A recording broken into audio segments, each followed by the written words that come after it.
സകല ലോകത്തിൻ്റെ രാജാവും എൻ്റെ കർത്താവുമായ യേശു ക്രിസ്തുവിൻ്റെ നാമത്തിൽ സ്നേഹം തന്നെ അറിയിക്കുകയാണ്.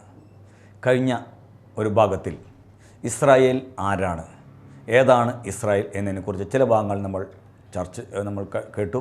ഇനി അടുത്തത് ഒന്നും കൂടിയും അതിനെക്കുറിച്ചുള്ള കൂടുതൽ അറിയുവാൻ ഭാഗങ്ങൾ എടുക്കുകയാണ്. അപ്പോൾ നമ്മൾ ചിന്തിച്ചത് അബ്രാഹത്തിന് ഇസ്രായേലിനോട് ബന്ധത്തിൽ നമ്മൾ ചിന്തിച്ചത് അബ്രാഹം ആരാണെന്നാണ് നമ്മൾ ചിന്തിച്ചത്. നമുക്കറിയാം, നമ്മൾ കഴിഞ്ഞ ആഴ്ച ചിന്തിച്ചത് ഇന്നത്തെ ഇറാഖ് മെസപ്പൊട്ടോമിയ എന്നറിയപ്പെടുന്ന ഇന്നേക്ക് ഏകദേശം 4000 കൊല്ലം മുമ്പ് രൂപപ്പെട്ടിരുന്ന ഒരു സംസ്കാരമായിരുന്നു മെസപ്പൊട്ടോമിയ സംസ്കാരം.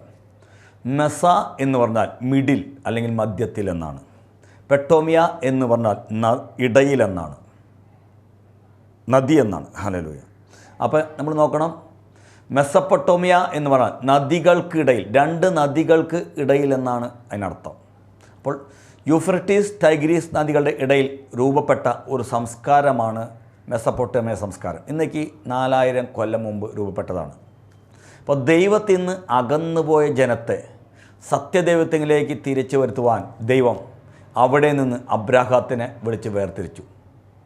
വിഗ്രഹാരാധനയുടെ നടുവിൽ നിന്ന് സൂര്യനെയും ചന്ദ്രദേവതയെയും അമ്മയെയും ആകാശരാജ്ഞിയെയും ആരാധിച്ചു കൊണ്ടിരുന്ന ആ ദേശത്ത് നിന്ന് അവരെ അബ്രാഹത്തിനെ ദൈവം വിളിച്ച് വേർതിരിച്ചു.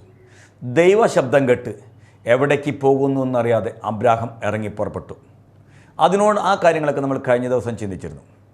അതിനോട് ബന്ധപ്പെട്ട് അബ്രാഹത്തിനോടൊപ്പം ഉൽപ്പത്തി പുസ്തകം 12-ാം അധ്യായം അതിൻ്റെ 5-ാം വാക്യത്തിൽ പറയുന്നു, അബ്രാഹം തൻ്റെ ഭാര്യയായ സാറായെയും സഹോദരൻ്റെ മകനായ ലോത്തിനെയും തങ്ങളുണ്ടാക്കിയ സമ്പത്തുകളൊക്കെയും തങ്ങൾ ഹാരാനിൽ വെച്ച് സമ്പാദിച്ച ആദികളെയും കൂട്ടിക്കൊണ്ട് കാനാൻ ദേശത്തേക്ക് പോകുവാൻ പുറപ്പെട്ടു. അപ്പോൾ അബ്രാഹത്തിൻ്റെ ഒപ്പം തൻ്റെ സഹോദരൻ്റെ പുത്രനായ ലോത്തും ഇറങ്ങി പുറപ്പെട്ടെന്ന് വചനത്തിൽ കാണുന്നു.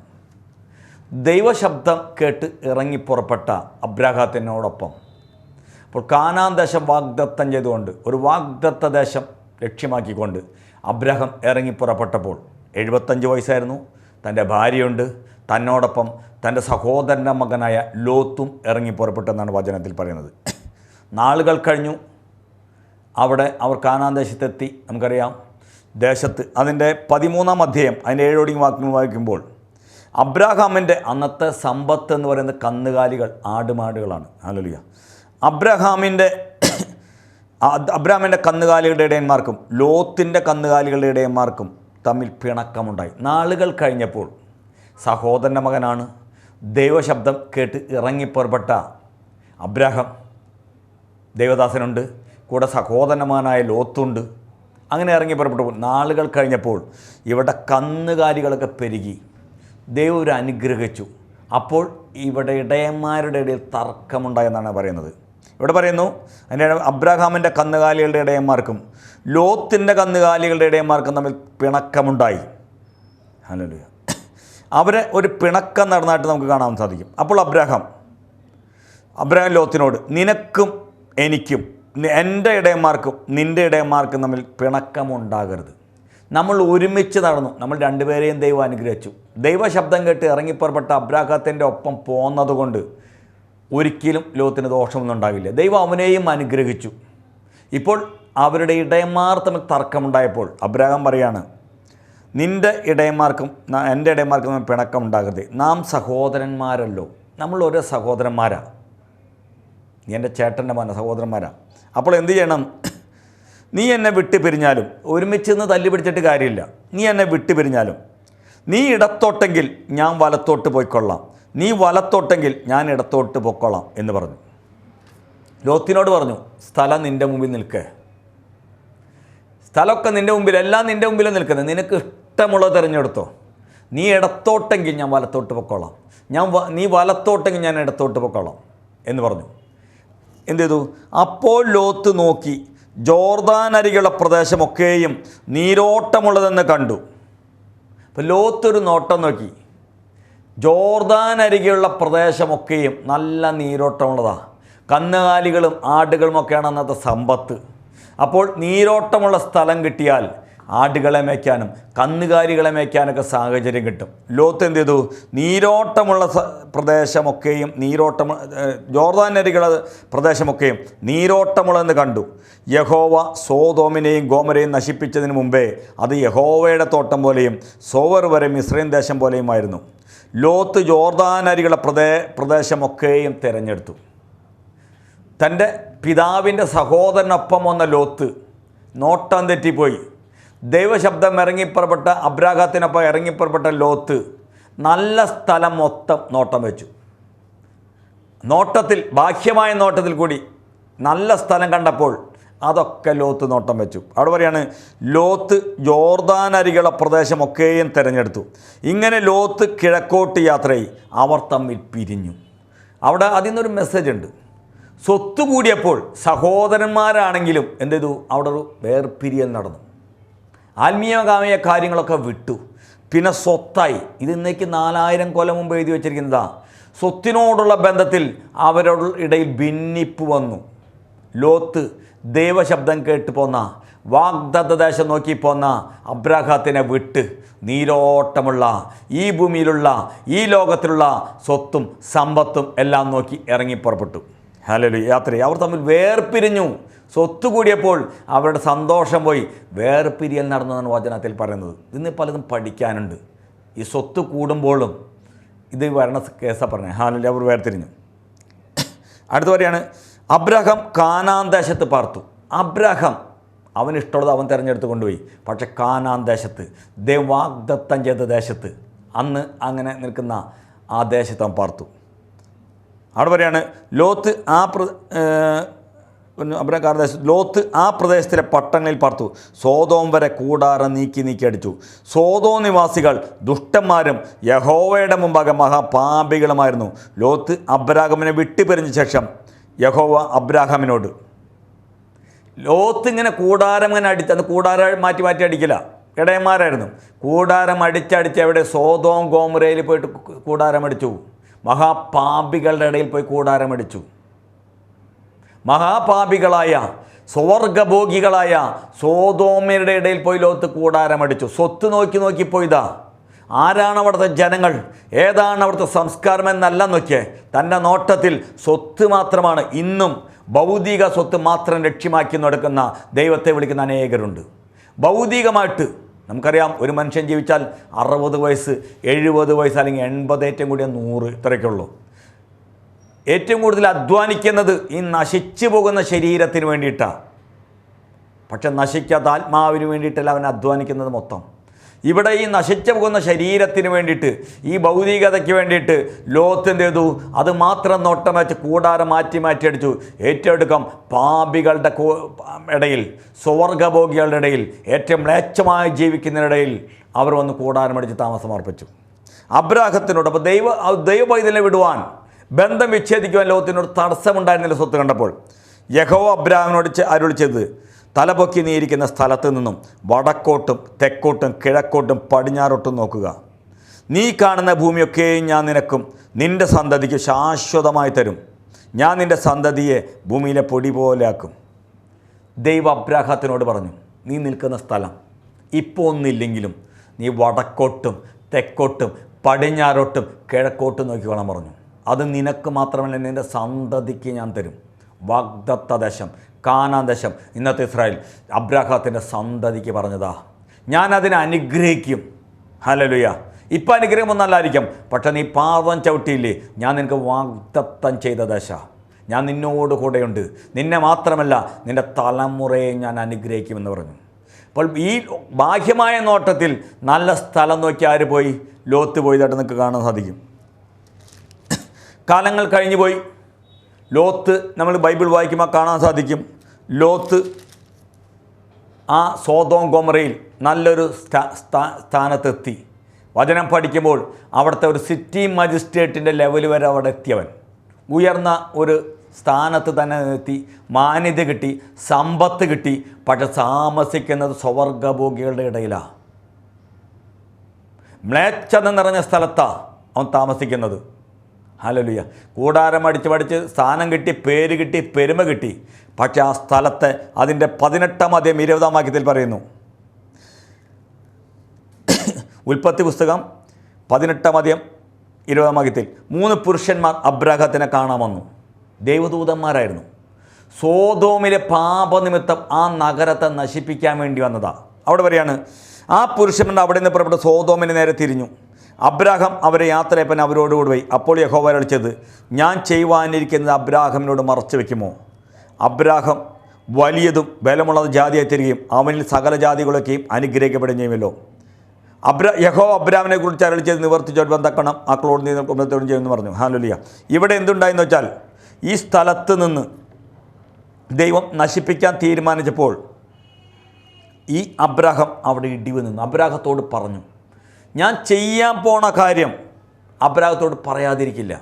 കാരണം ഈ സോദോമിൻ്റെയും ഗോമരയുടെയും നിലവിളി, അവരുടെ പാപം ദൈവസന്നിധിയിലെത്തി. ന്യായവിധിക്ക് വേണ്ടി ദൈവം ദൂതന്മാരെ വിട്ടു.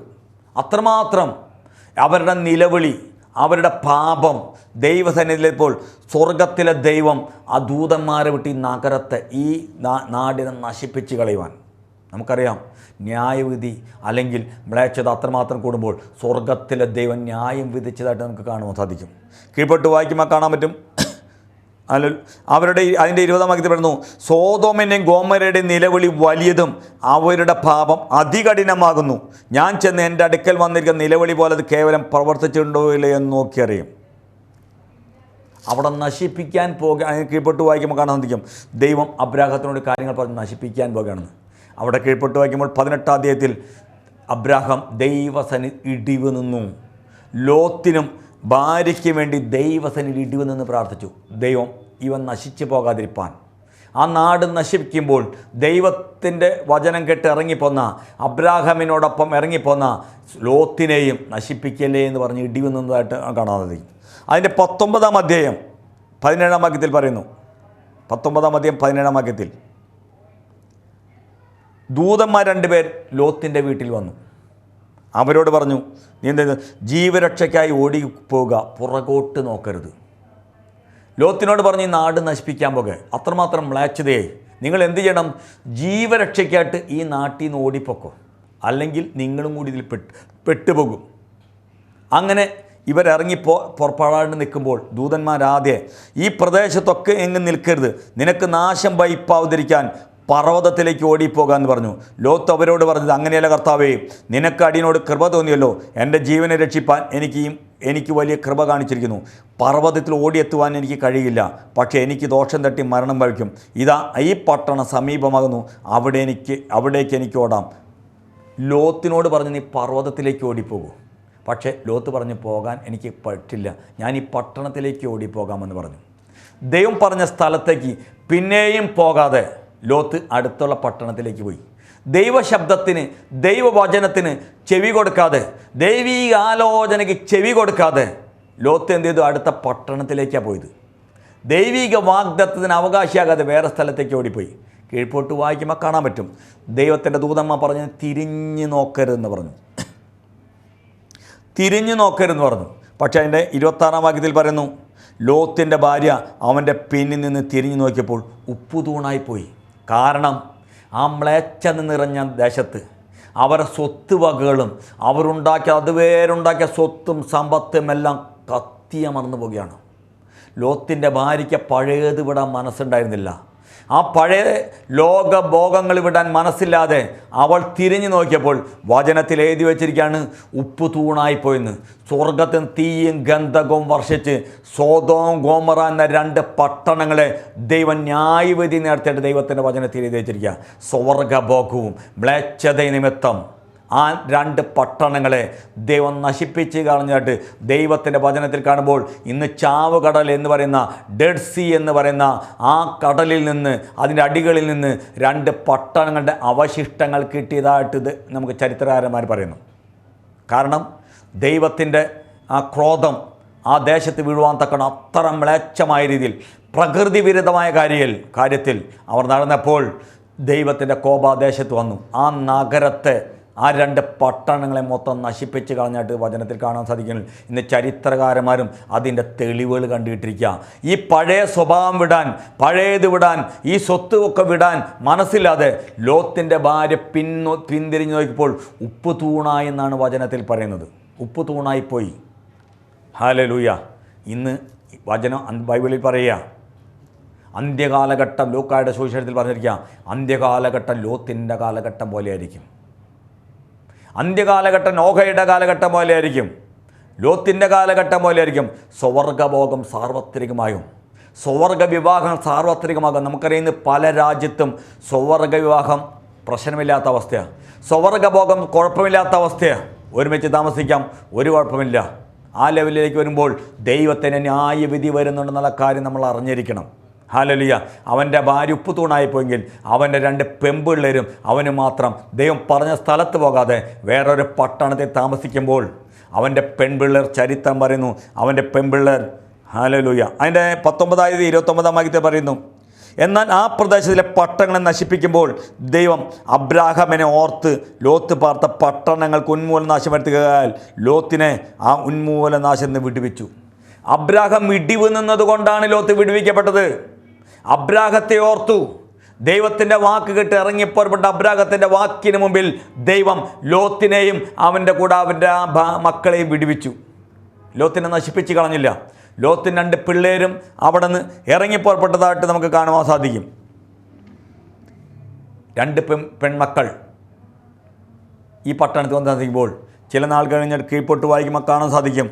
അതിൻ്റെ 19-ാം അധ്യായം അതിൻ്റെ 37 വാക്യങ്ങളൊക്കെ വായിക്കുമ്പോൾ, 38 വാക്യങ്ങൾ വായിക്കുമ്പോൾ 2 പെൺപിള്ളേരും ലോത്തും ഒരു പട്ടണം താമസിക്കുക. ദൈവം പറഞ്ഞ സ്ഥലത്തല്ല താമസിക്കുന്നത്. ദൈവം പറഞ്ഞ സ്ഥലത്തേക്ക് അവർ പോകാൻ മനസ്സുണ്ടായിരുന്നില്ല. അവർ ഒരു പട്ടണം താമസിക്കുമ്പോൾ 2 പെൺപിള്ളേർ പറഞ്ഞു, നമ്മുടെ ഭർത്താക്കന്മാർ നമ്മുടെ കൂടെയില്ല, നമുക്ക് തലമുറയില്ല, ഒരു കാര്യം ചെയ്യാം, അപ്പനെ വീഞ്ഞു കൊടുത്ത് മയക്കി നമുക്ക് മക്കളെ ഉണ്ടാക്കാം, തലമുറയുണ്ടാക്കാം. ബൈബിളിൽ എഴുതി വച്ചിരിക്കുക. ബൈബിളിൻ്റെ പ്രത്യേകത അതാ. തെറ്റ് ചെയ്താൽ തെറ്റെന്ന് ബൈബിൾ പറയും, ശരി ചെയ്താൽ ശരിയെന്ന് പറയും. ഈ ദൈവശബ്ദം കേട്ട് അബ്രാഹത്തിൻ്റെ ഒപ്പം ഇറങ്ങിപ്പോട്ടെ ലോത്തിൻ്റെ പെൺമക്കൾ സ്വന്തം പിതാവിന് വീഞ്ഞു കൊടുത്ത് മയക്കി അവനോടുകൂടെ ശയിച്ചു. 2 പേർക്ക് മക്കളുണ്ടായതായിട്ട് കാണാൻ സാധിക്കും. അതിൽ മൂത്തവളുടെ മകൻ്റെ പേരാ മൊവാബ് എന്ന, അന്നത്തെ മൊവാബിയർക്ക് ആ ചുറ്റുവട്ടത്ത് താമസിക്കുന്ന മൊവാബിർ എന്ന ഗോത്രം ഈ ലോത്തിൻ്റെ മകളിൽ, മൂത്ത മകളിലുണ്ടായ സന്തതി പരമ്പരകളാണ്. അടുത്ത മകളിൽ ഒരു മകനുണ്ടായി. അവൾ ബെൻ അമ്മി എന്ന് പേരിട്ടു. ഇന്നുള്ള അമ്മോന്യർക്ക് പിതാവെന്നാണ് പറയുന്നത്. അമ്മോന്യർക്ക് നമുക്കറിയാം, ജോർദാൻ്റെ തലസ്ഥാനം അമ്മാൻ എന്ന പേര് ഇതിൽ നിന്നുണ്ടായതാണ്. ഇന്നത്തെ ജോർദാൻ്റെ തലസ്ഥാനത്തിൻ്റെ പേര് അമ്മാൻ. ഏതിൽ നിന്നുണ്ടായേ? ഈ ലോത്തിൻ്റെ ഇളയ മകളായ മകൾ സ്വന്തം പിതാവിൽ നിന്ന് ഒരു മകനെ ജനിപ്പിച്ച് അവൻ്റെ പേര് ബെൻ അമ്മി എന്ന് പേരിട്ടു. 4000 കൊല്ലം വചനത്തിൽ എഴുതി വെച്ചിരിക്കുന്നു, അമ്മോന്യർക്ക് അവൻ പിതാവ് ഒരു ഗോത്രമാണ്. അമ്മോന്യർക്ക്. മറ്റേത് മൊവാബിർ ഒരു ഗോത്രമാണ്. അവർ പിതാവായിട്ട് തീർന്നു. ശപിക്കപ്പെട്ട തലമുറ അവരിൽ നിന്നുണ്ടായി, ലോത്തിനുണ്ടായി. ദൈവം പറഞ്ഞ ആ വാക്ക് കേട്ട് ഇറങ്ങിപ്പുറപ്പെട്ട് സ്വന്തം സ്വത്തും അനുഗ്രഹങ്ങളും മാത്രം നോക്കി ദൈവപുരുഷനെ, ദൈവിക വാഗ്ദത്തങ്ങളെ വിട്ടുപോകാൻ ഒരു മടിയില്ലാതെ പോയപ്പോൾ ശപിക്കപ്പെട്ട തലമുറ തൻ്റെ കുടുംബത്ത് ജനിച്ചു എന്ന് മാത്രമല്ല, താനുണ്ടാക്കി വെച്ച സ്വത്തും താനുണ്ടാക്കിയ സകലതും അവിടെ നശിച്ചു പോകാൻ ഇടവന്നായിട്ട് നമുക്ക് വചനത്തിൽ കാണാൻ സാധിക്കും. നമ്മുടെ ബുദ്ധിപദേശത്തിന് വേണ്ടി വചനത്തിൽ എഴുതി വെച്ചിരിക്കുക. പുതിയ നിയമത്തിലേക്ക് വരുമ്പോൾ പറയാണ്, സഭയ്ക്ക് ലേഖനം പറയാണ്, അവർക്ക് സംഭവിച്ചു, നിങ്ങളുടെ ബുദ്ധിപദേശത്തിന് വേണ്ടി എഴുതി വെച്ചിരിക്കുന്നു. ഇതൊക്കെ പഠിക്കാൻ വേണ്ടിയിട്ടാണ്. ദൈവിക വചനം കണ്ട്, ദൈവിക വാഗ്ദത്തം കണ്ട് നിങ്ങൾ ഉറച്ചു നിൽക്കാതെ ഈ ലോകത്തിലെ സ്വത്തും മോഹങ്ങളൊക്കെ വെച്ച് കണ്ടു പോകുമ്പോൾ ന്യായവിധി വരും മാത്രമല്ല, ഉണ്ടാക്കിയത് പോകുമെന്ന് മാത്രമല്ല, കുടുംബത്ത് ഹല്ലേലൂയ ഒരു ശപിക്കപ്പെട്ട തലമുറ ജനിക്കാനിട വന്നു. സ്വത്ത് നോക്കി, അനുഗ്രഹം നോക്കി വിട്ടുപോയതാ, ദൈവസാന്നിധ്യം വിട്ടുപോയതാ, ദൈവപുരുഷനെ വിട്ടുപോയതാ. പക്ഷെ കുടുംബത്ത് ശപിക്കപ്പെട്ട തലമുറ വന്നെന്ന് മാത്രമല്ല, ജോർദാൻ്റെ തലസ്ഥാനം അമ്മാൻ എന്നറിയപ്പെടുന്ന ഈ അമ്മോന്യരുടെ പേരിലാണ്. ആ ഏരിയയിലാണ് ഇവരുടെ ഗോത്രം. ഹല്ലേലൂയ. ഇതൊരു പഠന. ഈ അമ്മോന്യരും ഈ മോവാബിരും എന്നും ഇസ്രായേൽ ജനത്തിന് എതിരാളിയായിരുന്നു. അന്ന് മുതൽ അമ്മോന്യരും മോവാബിരും എതിരാളിയാണെന്നുള്ള കാര്യം മനസ്സിലാക്കിയിരിക്കണം. ഞാനൊരു ചെറിയ സാഹചര്യമൊക്കെ വിട്ടു പറഞ്ഞാണ് ആരൊക്കെയാണ് ഈ ആൾക്കാരെന്ന് അറിയാൻ വേണ്ടിയിട്ടാണ്. അടുത്ത ഭാഗത്ത് കൂടുതൽ ഭാഗങ്ങളിലേക്ക് അടക്കാം. ദൈവം നിങ്ങളെ ഓരോരുത്തരും അനുഗ്രഹിക്കട്ടെ. സത്യദൈവത്തെ തിരിച്ചറിയുവാൻ വേണ്ടി, സത്യദൈവത്തിലേക്ക് നടത്തുവാൻ വേണ്ടി സ്വർഗത്തിലെ ദൈവം വിളിച്ച് വേർതിരിച്ച അബ്രാഹാമിനോട് ഇറങ്ങിപ്പുറപ്പെട്ട ലോത്തിൻ്റെ സന്തതി പരമ്പരയാണ് ഇപ്പോൾ നമ്മൾ കേട്ടത്. അടുത്ത ഭാഗത്ത് കൂടുതൽ വിശദീകരണം. ദൈവം നിങ്ങളെ ഓരോരുത്തരും അനുഗ്രഹിക്കട്ടെ എന്ന് പറഞ്ഞ് ഈ വചന മെസ്സേജ് നിർത്തുന്നു. ദൈവം നിങ്ങളെ അനുഗ്രഹിക്കട്ടെ. സ്തോത്രം.